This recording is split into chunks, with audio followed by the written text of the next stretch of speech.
आप जानते हैं कि भगवान शिव का सबसे पहला जलाभिषेक किसने किया था? ना कोई मंदिर, ना कोई पंडित, फिर भी एक व्यक्ति ने हजारों साल पहले गंगा जल लाकर भगवान शिव को प्रसन्न किया था और यही बना आज की कांवड़ यात्रा का आधार। इस कहानी में है हत्या, पश्चाताप और तपस्या की वो गाथा जिसे सुनकर आपकी श्रद्धा और भी गहरी हो जाएगी।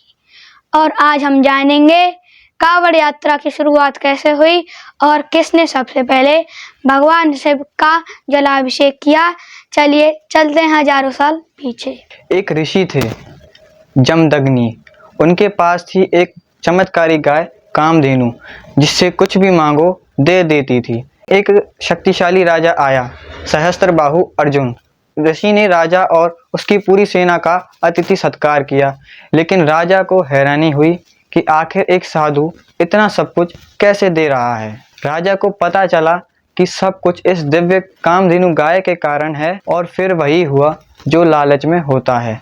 राजा ने उस गाय को ऋषि से मांग लिया, पर जब ऋषि ने मना किया तो सहस्त्रबाहु ने क्रोध में आकर ऋषि जमदग्नि की हत्या कर दी और गाय को छीन कर ले गया। अब कहानी में आते हैं भगवान विष्णु के अवतार भगवान परशुराम। जमदग्नि की हत्या का समाचार मिला। उन्होंने सहस्त्रबाहु को युद्ध में ललकारा और उसकी हजारों भुजाओं को काटकर उसका वध कर दिया। लेकिन इसके बाद शुरू हुआ पश्चाताप का दौर। अपनी तपस्या के बल पर परशुराम जी ने अपने पिता को पुनः जीवित कर लिया।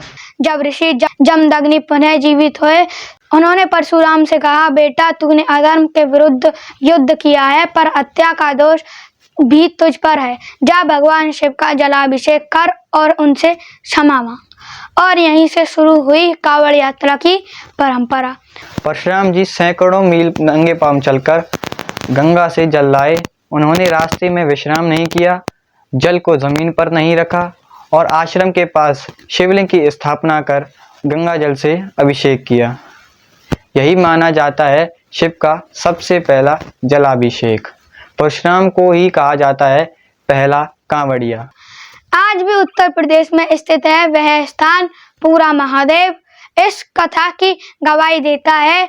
वहां हर साल लाखों श्रद्धालु कांवड़ लेकर पहुंचते हैं और उसी तरह गंगा जल से शिव का अभिषेक करते हैं। तो दोस्तों, कांवड़ यात्रा सिर्फ एक धार्मिक परंपरा नहीं, बल्कि भक्ति, पश्चाताप और आत्मशुद्धि का प्रतीक है।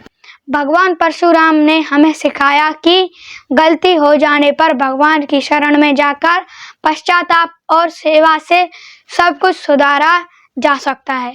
अगर आपको यह वीडियो जानकारीपूर्ण और श्रद्धा से भरी लगी हो तो लाइक करें, शेयर करें और चैनल को सब्सक्राइब करना ना भूलें और कमेंट में हर हर महादेव जरूर लिखें।